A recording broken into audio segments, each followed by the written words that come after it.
Hello বন্ধুরা, সবাই কেমন আছো? আশা করি ভালো আছো। চৈত্র সংক্রান্তির অনেক শুভেচ্ছা ও ভালোবাসা জানাই সকলকে।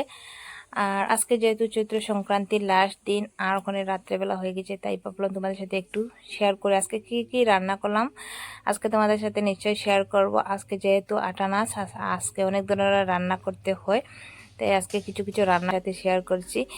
দেখতে থাকো, আমার সাথে থাকো।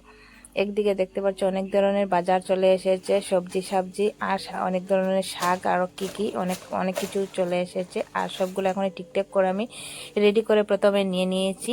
আর দেখো, এখানে দেখো ডাল দিয়ে বড়া বানিয়েছি, মানে চানার ডাল দিয়ে, ঠিক আছে, চানার ডাল দিয়ে বড়াগুলো বানিয়েছি। এরকম বড়া বানিয়ে অনেকটা খেতে টেস্ট। আর এই দেখো মটর দিয়ে, আর এই যে কচু শাক বানিয়েছি। আর এখানে দেখতে পাচ্ছ মটর দিয়ে শাক বানিয়েছি, এখানে ডালনা বানিয়েছি।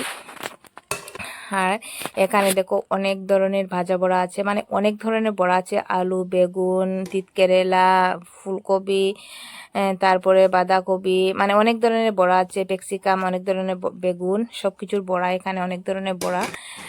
আর তারপরে সাথে আছে দেশি ছোট ছোট আলু ভাজা, এখানে আছে চানার ডাল, আর সাথে আছে দেখো ভাত, আর সাথে আছে কুমড়ের চচ্চড়ি,